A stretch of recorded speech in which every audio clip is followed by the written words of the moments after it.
नमस्कार. खऱ्या अर्थाने आपला एक दुसरा टप्पा लॉकडाऊनचा सुरू झालेला आहे आणि या दुसऱ्या टप्प्यामध्ये आपल्याला काही माहिती उपलब्ध करून द्यावी, कारण अनेक सन्माननीय पत्रकारांचे फोन सातत्याने आहेत. त्यांच्या मनात अनेक प्रश्न आहेत आणि या सगळ्या प्रश्नांची उकल व्हावी म्हणून आपल्याशी आज संवाद साधत आहे. नेहमीप्रमाणे आपल्याला आता आजचा जो आकडा आहे तो महाराष्ट्राचा 3100 झाला आहे आणि त्याचबरोबर साधारणपणे डिस्चार्ज झालेला जो एकूण आकडा आहे तो सुद्धा 300च्या दरम्यान आहे. हा 300 आकडा हा महाराष्ट्राच्या देशाच्या तुलनेत महाराष्ट्रामध्ये नक्कीच मोठा आहे.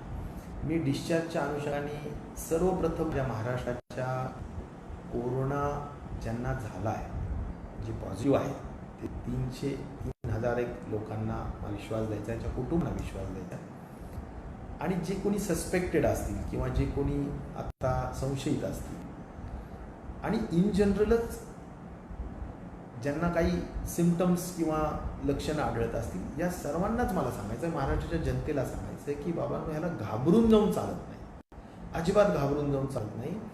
याचा कोरोनाबद्दलचं शिक्षण आपल्याला व्हायला पाहिजे, शिक्षित व्हायला पाहिजे आणि त्याला घाबरून चालत नाही. कारण यामध्ये आजही या 3100 पैकी 70% लोकांना सिम्पटम्सच नाही आहेत. म्हणजे ते अत्यंत तुम्ही आम्ही सर्वच जण जे सामान्यतः जगतो त्याच पद्धतीनं त्यांचं वर्तन आहे. आणि सगळ्यात महत्त्वाचं, आज तुम्हाला एक महत्त्वाची एक आधार देणारी विषय सांगेल की 6 महिन्याचं बाळ, हे 6 महिन्याचं बाळ कोरोना बाधित झालं आणि पूर्ण बरं होऊन घरी गेलं.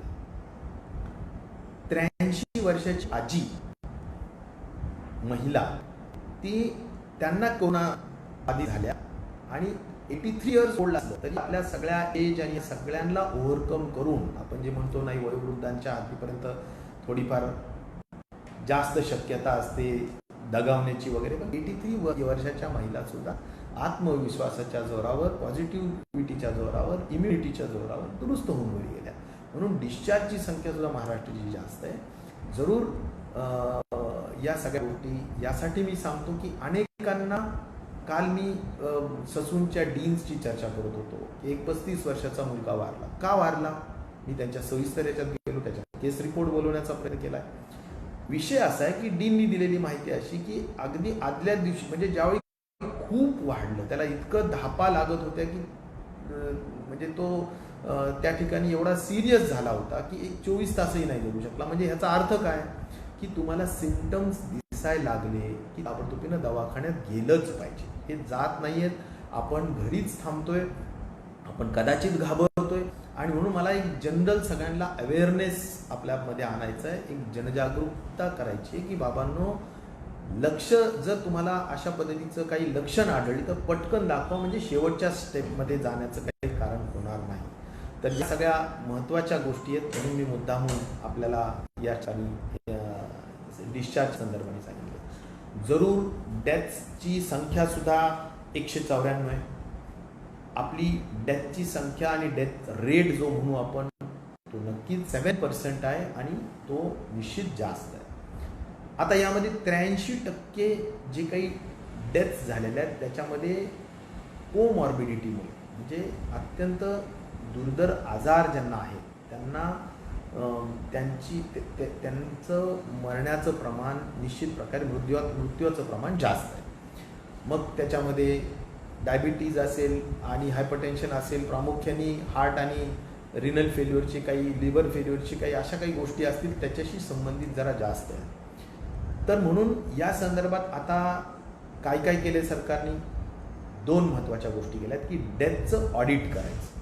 प्रत्येक मृत्यू झालेल्या व्यक्तीचं ऑडिट होणार आणि डॉक्टर सुपेनच्या अध्यक्षतेखाली ती कमिटी गठीत करण्यात आलेली आहे. त्यामुळे प्रत्येकाचा केस पेपर, ॲडमिट झाल्यापासून तर मृत्यू घोषित करण्यापर्यंतची संपूर्ण टेस्ट, काय झालेलं आहे, या सगळ्यांची गोष्टी आता आपल्याला कळणार आहे. त्यामुळे त्यांचं होईल. एवढंच नाही तर ट्रीटमेंट प्रोटोकॉल काय असावा, त्यासाठी सुद्धा एक टास्क फोर्स करण्यात आलेला आहे. एक्सपर्ट कमिटीचा एक ग्रुप करण्यात आलेला आहे. त्यामुळे डॉक्टर ओकची कमिटी आहे आणि एक अशी कमिटी आहे की म्हणजे या सगळ्या माध्यमातून एक्सपर्ट्सच्या अनुषंगाने मी मुद्दाम नाव वाचून दाखवेल काही 2-3 डॉक्टर उदवाडी आहेत मुंबईचे हिंदुजा हॉस्पिटलचे, डॉक्टर नितीन कर्णिक आहेत लोकमान्य टिळकचे, डॉक्टर वसंत नागवेकर आहेत, डॉक्टर केदार तोरसकर आहेत भोपाळचे, डॉक्टर ओम श्रीवास्तव आहेत कस्तुराचे, डॉक्टर शशांक जोशी आहेत, त्याचबरोबर डॉक्टर पंडित आहेत फोर्टिसचे. ही जी काही 7 व्यक्ती आहेत या 7 व्यक्तींची एक कमिटी आजच आपल्या डिपार्टमेंटनी, पब्लिक हेल्थच्या डिपार्टमेंटनी ती कमिटीचं आत्ताच या सेकंदालाच आपण त्याचा एक GR काढलेला आहे. उद्देश एकच आहे की महाराष्ट्रभरामध्ये कोणत्याही हॉस्पिटलमध्ये जिथे कोविड पेशंट ॲडमिट आहे आणि कोणताही सल्ला पाहिजे असेल डॉक्टर्सला, तिथे त्यांना कोविड पेशंटला ट्रीटमेंट करत असणाऱ्या डॉक्टर्सला, तर या एक्सपर्ट कमिटीचे नंबर्स हे त्यांना त्या ठिकाणी हॉस्पिटल्सला देण्यात आलेले आहेत. ट्रीटमेंट करत असणाऱ्या डॉक्टर्सला देण्यात आलेले आहेत. त्यांना जो पाहिजे असेल तो एक्सप्रेस सल्ला, रिअल टाईम सल्ला ते या डॉक्टर्सकडून घेऊ शकतो, जेणेकरून कोमॉर्बिडिटीची जी काही आपली आता आपण म्हणतो की कोमॉर्बिडिटीमुळे संख्या वाढते, तर हा कोमॉर्बिडिटीचा एक महत्त्वाचा प्रश्न ॲड्रेस करण्याचा प्रयत्न या निमित्ताने करण्याच्या दृष्टिकोनातून केलेला आहे. त्यामुळे मृत्यूदर कमी व्हावा या दृष्टिकोनातूनचे महत्त्वाचे उपाययोजना या ठिकाणी केल्या. काहींवर कारवाई पण करण्याची गरज पडते. पुण्यामध्ये ससूनमध्ये जरा जास्त संख्या वाढली होती, तर तिथेही आपल्याला काही योग्य पद्धतीनं ॲडमिनिस्ट्रेशनमध्ये दुरुस्ती करण्याचं कामही तत्परतेने करण्यात आलेलं आहे. त्यामुळे या सगळ्या गोष्टींकडे लक्ष, एवढंच मला आपल्याला सांगायचं आहे. टेस्टिंगच्या हद्दीपर्यंत मी एवढंच सांगेल की टेस्टिंगमध्ये आपण एकूण देशामध्ये जेवढ्या टेस्टिंग होत आहेत त्यापैकी 20% टेस्टिंग आपल्या महाराष्ट्रामध्ये झालं आहे.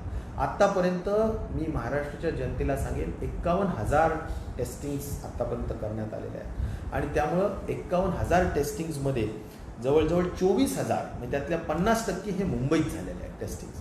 आणि म्हणून टेस्टिंगचं प्रमाण आपलं नक्कीच जास्त आहे, परंतु टेस्टिंग्सच्या प्रमाणाच्या तुलनेमध्ये आपण जे काही पॉझिटिव्ह आलेले पेशंट आहेत ते समजा 2.5% आहे.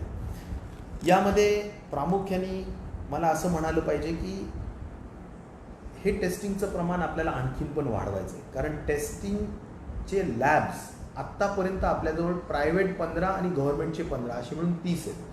नवीन गव्हर्नमेंटचे आणखीन जे काही मेडिकल कॉलेजेसचे हॉस्पिटल्स आहेत तिथे आणखीन 6 आपण लॅब्स वाढवतोय, जेणेकरून आता एकूण गव्हर्नमेंटचे 15 अधिक 6 21 आणि 15 अशी 36 टेस्टिंगच्या फॅसिलिटीज आपण उपलब्ध करतोय, जेणेकरून आणखीन जवळच्या जवळ त्या जिल्ह्याला जवळच्या जवळ टेस्टिंग उपलब्ध व्हावं आणि टर्न अराउंड टाईम ज्याला म्हणतो आपण की टेस्टिंगचा स्वॅब घेतल्यानंतर त्याचा रिपोर्ट येण्यापर्यंतचा टाईम हा कमी व्हावा, हा त्यामागचा महत्त्वाचा उद्देश आहे. कारण तो जर कमी झाला तर त्या पेशंटला जर लवकर कळलं की आपण पॉझिटिव्ह आहेत निगेटिव्ह आहेत, तर आपल्याला त्याची काळजी पण अधिक फास्ट घेता येईल आणि त्यांचा संसर्ग होण्याचा जो धोका असतो तो सुद्धा आपल्याला त्या ठिकाणी टाळता येईल. आता टेस्टिंगमध्ये एक आहे की टेस्टिंग एका ह्याला एक किट लागते आणि म्हणून नवीन जे काही तंत्रज्ञान विकसित होतंय किंवा एक्सपेरिमेंट्स केले जात आहेत, त्या पूल टेस्टिंगचा सुद्धा आपण आता परवानगी ICMR कडून मागवलेली आहे. रॅपिड टेस्टिंगची परवानगी आपण ICMR कडून मागवलेली आहे, अद्याप मिळालेली नाही. पूल टेस्टिंगचा अर्थ असा की बाबा 10 सॅम्पल्स 20 सॅम्पल्स किंवा 30 सॅम्पलपर्यंत एकत्र आपल्याला त्यांच्यावर संशय एकत्र केलं आणि ते एकत्रचा एकच सॅम्पल होईल आणि जर आपला अशा वेळेस जर का तो सगळा निगेटिव्ह झाला तर 25-30 सॅम्पल एकत्र सगळे निगेटिव्ह आल्यामुळे काय करता येईल की त्या 30 लोकांच्या वेगवेगळ्या टेस्ट घेण्याची गरज पडणार नाही. म्हणून आपल्याला स्पीड पण वाढेल, टेस्टिंग किटची उपलब्धता बऱ्याचदा कमी अधिक होत असते, केंद्र सरकार त्याचं देत असतं, त्यामुळे त्याचीही संवर्धन होईल आणि या नवीन तंत्रज्ञानाचा वापर सुद्धा त्या ठिकाणी चांगला करता येऊ शकेल. मला आपल्याला हे सांगायचं की अनेक आता जगभरामध्ये हे पॅन्डेमिक असल्यामुळे अनेक ठिकाणी काय काय प्रयोग होत आहेत. आता काही प्लाझ्मा थेरपी नावाचा एक प्रयोग आहे, त्याची पण आपण परवानगी केंद्र शासनाकडून किंवा ICMR कडून मागवलेली आहे. म्हणजे जे बरे झालेले पेशंट्स आहेत, आता जे 300 पेशंट्स बरे होऊन डिस्चार्ज झालेले आहेत त्यांच्या बॉडीमध्ये अँटीबॉडीज खूप असतात. त्यांच्या अँटीबॉडीज खूप असल्यामुळे त्यांचा जर का आपण रक्तद्रव्य म्हणजेच प्लाझ्मा आपण काढला आणि आजारी पेशंटला दिला, म्हणजेच कोरोनाग्रस्तांना दिला, कोरोना बाधितांना दिला, तर त्यांचं रिकव्हरीचं प्रमाण वाढतं. ही एक नवीन तंत्रज्ञान आहे. त्यामुळे या सर्वांचा अभ्यास करून आरोग्य विभागाने या सगळ्यांचा पूल टेस्टिंग असेल, रॅपिड टेस्टिंग असेल, तुमचं प्लाझ्मा थेरपी असेल, या सगळ्यांच्या अनुषंगाने सुद्धा आपण निश्चित प्रकारे ICMRची परवानगी मागितलेली आहे आणि मला विश्वास आहे की लवकरच ह्या सगळ्या गोष्टी येतील. आपण त्याचा पाठपुरावा चांगल्या पद्धतीनं त्या ठिकाणी करत आहोत. मला या ठिकाणी आपल्याशा या सगळ्या संबंधात एक नक्कीच आहे की प्रिपेअर्डनेस प्लॅन हा नेहमी जो आपला असतो त्यामध्ये सुद्धा मी एवढंच सांगेल की आपण सगळ्या परिस्थितीला सक्षमपणे तयार आहोत. PPE किट्स, N95 राज्य सरकारने मोठ्या पद्धतीनं घेण्याचा प्रकार आपण करतोच आहोत. केंद्र सरकारकडून सुद्धा काही प्रमाणात येत आहे. नक्कीच ज्या प्रमाणात अधिक जास्त पाहिजे त्या प्रमाणात येत नाही. जसं आता 8 लाख आपण साधारणपणे N95 मागितले तर ते आपल्याजवळ साधारणपणे 1 लाख आले, किंवा PPE किट्स आपण 3.5 लाख मागितले तर 30,000 आल्या. येत आहेत, परंतु आणखीन गती वाढावी एवढी मात्र अपेक्षा निश्चित प्रकारे. त्या बाबतीत नक्कीच डॉक्टर हर्षवर्धनजींना आणि आम्ही त्यांच्याशी सातत्याने संपर्कात असतो. आणि ही शेवटी आमचे जे काही हे आहेत ते पुढच्या दृष्टिकोनातून असतात, प्रोजेक्टेड फिगर असतात, त्या दृष्टिकोनातून ते महत्त्वाचं आहे. आणि मला यासाठी हे सांगावं असं वाटतं की शेवटी एक आर्टिफिशियल इंटेलिजन्सनी जो काही जगभराचा अभ्यास झालेला असतो आणि सॉफ्टवेअरच्या नवीन टेक्नॉलॉजीनी आपल्याला डबलिंग रेट काय, की किती दिवसात आपली पॉझिटिव्हची संख्या वाढते. तर मी या निमित्ताने हेही सांगेल की पूर्वी आपली डबलिंग रेट 2 दिवसाचा होता, नंतर तो 3.5 दिवसापर्यंत आला, आता तो 5.5 दिवसाचा आहे. म्हणजे आपली जी संख्या आहे सध्या ती 5.5 दिवसांनी डबल होती. वास्तविक ह्याच्यामध्ये आता आणखीन चांगली सुधारणा होण्याची गरज आहे. आणि म्हणून हा जसा जसा आकडा वाढेल, 5 दिवसाच्या ऐवजी तो 15 वर गेला, 25 वर गेला, तर तो राज्याच्या दृष्टिकोनातून समाधानकारक विषय. तो कमी व्हायला नको. 5 वर, 4 वर, 3 वर येणं हे चुकीचं होईल. पण पूर्वी 2 होता, नंतर 3 झाला, आता 5 झाला. हा जेवढ्या गतीनं वाढेल, म्हणजे 5चा अर्थ असा की आज जी संख्या आहे ती 5 दिवसांनी डबल होते. त्यामुळे माझं असं मत आहे की या बाबतीत सुद्धा हे सर्व यशाचं रहस्य कशावर जर असेल तर कंटेनमेंट स्ट्रॅटेजीज ज्या आपण राबवलेल्या आहेत त्या चांगल्या राबवलेल्या. म्हणजे लॉकडाऊन पण चांगला व्यवस्थितपणे राबवला पाहिजे, संसर्ग टाळता आला पाहिजे. या सगळ्या गोष्टीवर हा डबलिंगचा आकडा त्यावर अवलंबून आहे. तबलिगीच्या बाबतीतला काही बऱ्याच लोकांना प्रश्न असतो, कारण अनेक पत्रकारांनी मला जे प्रश्न विचारले त्या अनुषंगानेच आम्ही आज हा FB लाईव्ह घेतो, फेसबुक लाईव्ह घेतो. तर तबलिगीच्या बाबतीत मी आज गृहमंत्र्यांशी पूर्ण खाते करून आता या ठिकाणी आपल्याला सांगू इच्छितो की 100% जे काही तबलिगी जमातीचे जी काही मंडळी दिल्लीला गेले होते आणि त्याचा जो काही आकडा दिल्ली सरकारने कळवलेला आहे, 100% ते क्वारंटाईन पण झाले, टेस्टिंग झाल्यात आणि त्यातले 50 लोक हे पॉझिटिव्ह आढळलेले आहेत. त्यामुळे 1400 पैकी 50 आढळलेले आहेत, बाकी सगळे निगेटिव्ह आहेत. आणि त्यामुळं आता तोही जो प्रश्न वारंवार मीडियाला सुद्धा आणि सन्माननीय सर्वच जनतेला पडलेला असतो, तर त्याही प्रश्नावर आता जवळजवळ पडदा पडलेला यासाठी आहे की जे आपल्याला आकडा कळवलेला तो सगळा त्या ठिकाणी पूर्ण झालेला आहे. मी शेवटी एवढंच सांगेन, फार अधिक बोलून वेळ घेण्यापेक्षा, की लॉकडाऊन हा आता वाढलेला आहे. आपल्याला सगळ्यांनाच माहिती आहे की 20 तारखे 3 फेब्रुवारीपर्यंत वाढवलेला आहे. परंतु 20 तारखेच्या नंतर बऱ्याच त्यामध्ये आपण शिथिलता निश्चित प्रकारे केंद्र शासनाच्या ज्या डायरेक्टिव्ह झालेल्या आहेत, गाईडलाईन झालेल्या आहेत त्यामध्ये देतो आहोत. ते आता अधिकृतपणे त्याच्या ज्या काही इंडस्ट्रीज चालू करायच्या लॉक इनमध्ये त्या करायच्या, परंतु मग त्या कशा कराव्यात, तर त्यासाठी आमच्या पब्लिक हेल्थ डिपार्टमेंटच्या गाईडलाईन्स असतात की बाबा तुमचे जे काही कमीत कमी कामगार असावे ते कामगार आतमध्येच असावेत किंवा तुमच्या ॲडजस्टंट म्हणजे तुमच्या कॅम्पसच्या जवळच असावेत. त्यांनी सोशल डिस्टन्सिंग व्यवस्थित मेंटेन केलेली असावी, त्यांना मास्क असलेच पाहिजे, त्यांनी वारंवार हात धुण्यासाठीची व्यवस्था त्यांच्याजवळ असली पाहिजे. उद्योगपतींनी त्यांच्यासाठी जे उद्योजक असतील त्यांनी कुठल्याही परिस्थितीत सॅनिटायझर्सची उपलब्धता करून दिली पाहिजे. अशा ज्या काही महत्त्वाच्या गोष्टी आहेत, काही ठिकाणी ग्लोव्ज वापरले पाहिजे, या अनेक गोष्टी आहेत. ह्या सगळ्या मला वाटतं आपण करण्याची गरज आहे. आणि म्हणून लॉकडाऊनमध्ये आता जी शिथिलता 20 तारखेच्या नंतर दिली जाईल, त्यामध्ये इसेन्शियल सर्व्हिसेसच्या अनुषंगानेच असेल. बाकीच्या लॉकडाऊन स्ट्रिक्टच असणार.